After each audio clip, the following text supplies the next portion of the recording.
उस अधिकार की ही ताकत है कि मोदी जी का फोटो आगे करके सारा लुटेरा उनके पीछे खड़ा हो गया है लाइन लगा करके। राजा राजवाड़े की बात करते हैं, जिसके ऊपर राजकुमार होने का आरोप लगाते थे, वो रोज 25 किलोमीटर देश की सड़कों पर पैदल चलता है। और जिसके ऊपर आपने भरोसा किया कि ये हमारी रक्षा करेगा, वो आपको आपस में लड़ाना शुरू कर दिया।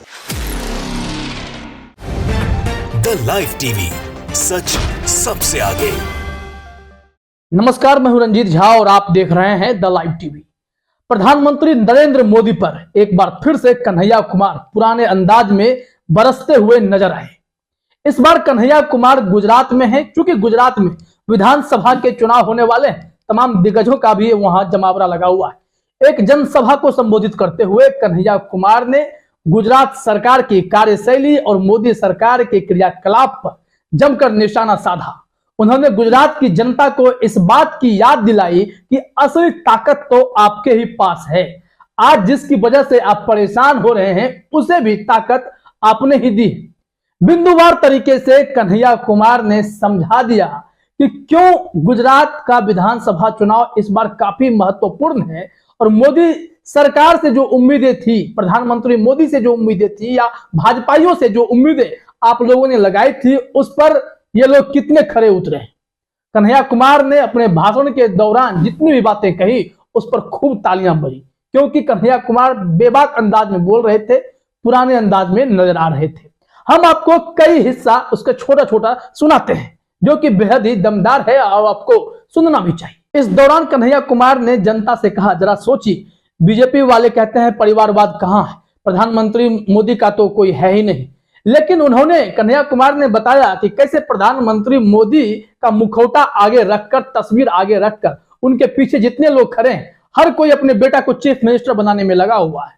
तो कैसे परिवारवाद नहीं है? और प्रधानमंत्री मोदी जब परिवारवाद की बात करते हैं तो वहीं मंच पर मुख्यमंत्री का बेटा उनके साथ बैठा होता है और ये परिवारवाद की बात करते हैं।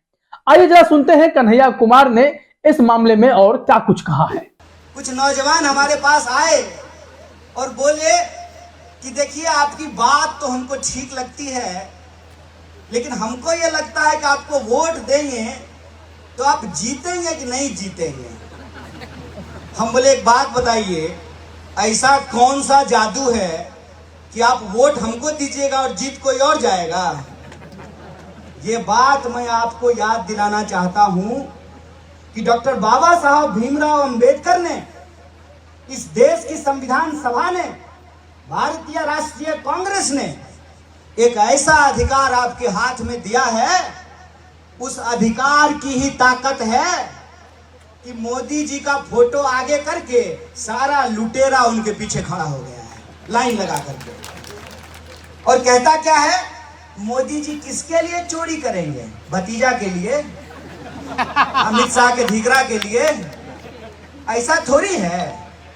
इस भाजपा में सब मोदी जी की तरह है, सबके बाल बच्चे हैं, सब चीफ मिनिस्टर अपने बच्चे को चीफ मिनिस्टर बनाने के लिए तैयार है।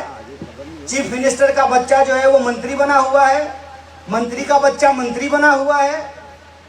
आपके हाथ में ही वो ताकत है कि 5 साल नेता भले नजर नहीं आए, 5 साल नेता भले आपकी गलियों में ना भटके, लेकिन चुनाव के 15 दिन सारा हेलीकॉप्टर आपके गांव में आके उतर जाता है।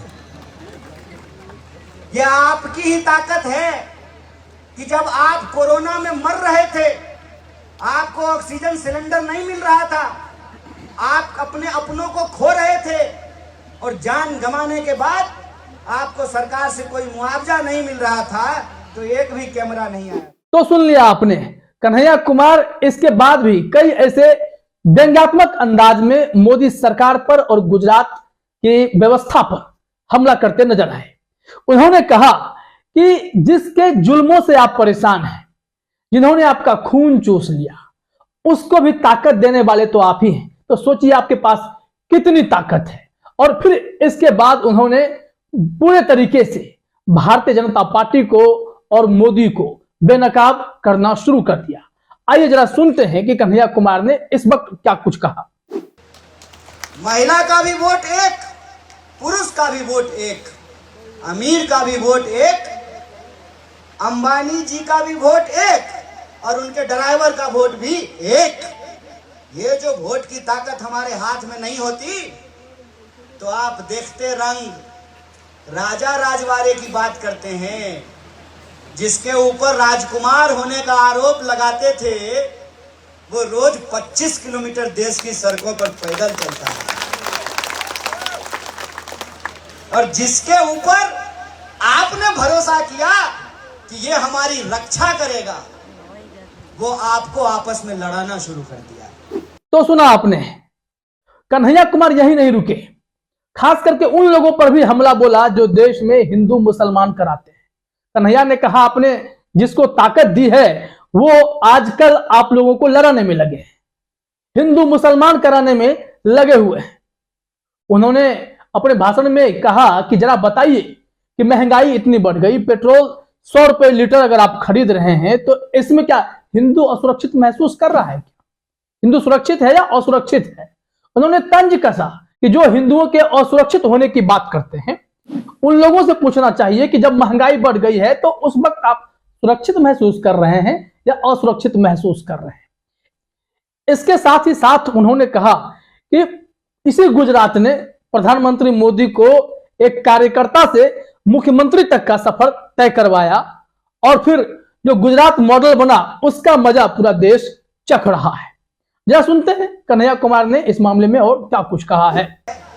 जब डॉलर के मुकाबले रुपया अपने सबसे निचले स्तर पे चला गया है, तब हिंदू सुरक्षित होता है कि असुरक्षित होता है? सुरक्षित। ये जो खेल है ना, ये खेल इस देश में पहले भी खेला गया है। मैं कहता हूं कि बस आपको याद करने की जरूरत है।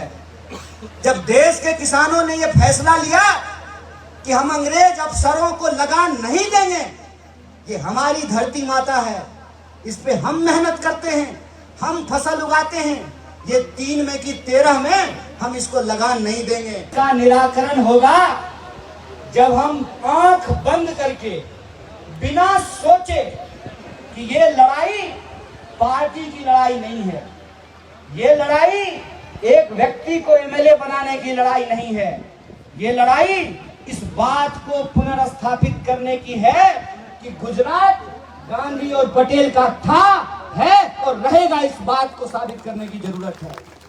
और क्या कहते थे गांधी? गांधी कहते थे, रघुपति राघव राजा राम, पतित पावन सीताराम, ईश्वर अल्लाह तेरो नाम, सबको सन्मति दे भगवान। तो सुन लिया आपने, यह कन्हैया कुमार का बेबाक अंदाज है और इसी अंदाज पर जब वह अपना भाषण कर रहे थे तो लोगों की तालियां खूब बज रही थी। कन्हैया कुमार ने आगे क्या कहा? उन्होंने इसी भाषण के दौरान इस बात की भी जिक्र की है कि कैसे गुजरात में मुख्यमंत्री पद से हटने के बाद प्रधानमंत्री मोदी ने जब मुख्यमंत्री दिए तो 3 मुख्यमंत्री हो गए। आखिर पहले मुख्यमंत्री में क्या कमी थी? अगर पहले में कमी थी तो दूसरे में क्या कमी हो गई? दूसरे में कमी हो गई तो तीसरे में क्या कमी हो गई?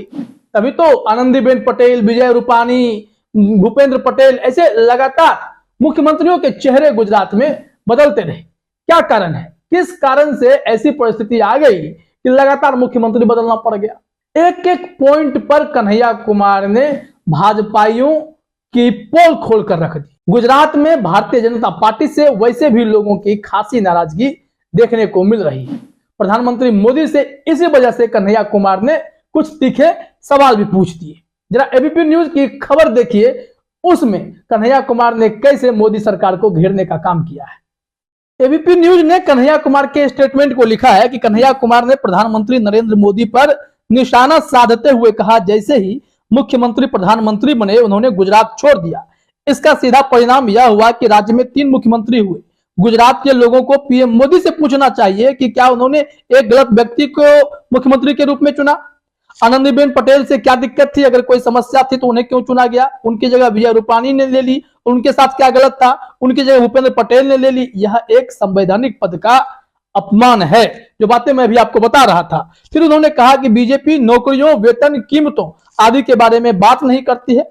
बिल्किस बानो मामले में कांग्रेस नेता कन्हैया कुमार ने कहा, जब कोई बलात्कार के आरोपी व्यक्ति की प्रशंसा करता है तो समाज में किस तरह का संदेश जाता है, तय कर लीजिए। क्योंकि गुजरात में ही उस व्यक्ति को टिकट मिला है जिसने इन बलात्कारियों को, बिल्किस बानो के गुनहगारों को संस्कारी और ब्राह्मण बताया था। इस वजह से उनकी रिहाई हुई है। ये वैसे विधायक थे जो नियमानुसार उस रेमिशन पॉलिसी के मेंबर भी थे, जिसके रेमिशन कमेटी के, जिसके तहत इन गुनहगारों को रिहा करने का काम किया गया।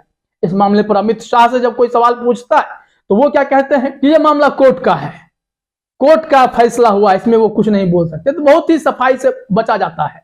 गुजरात में यह देखा गया है कि ऐसे दंगाइयों को, बलात्कारियों को जो है टिकट दिया जा रहा है, उनके परिवार में टिकट बांटे जा रहे हैं। पता नहीं राजनीतिक दृष्टिकोण से यह कितना महत्वपूर्ण हो जाता है।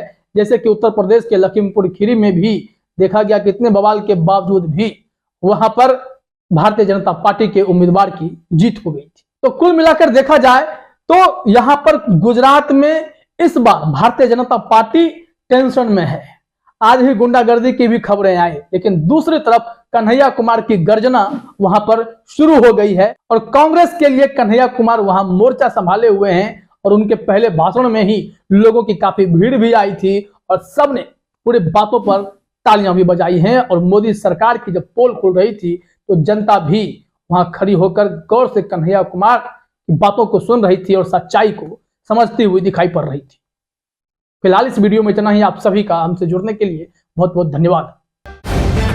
द लाइव टीवी, सच सबसे आगे।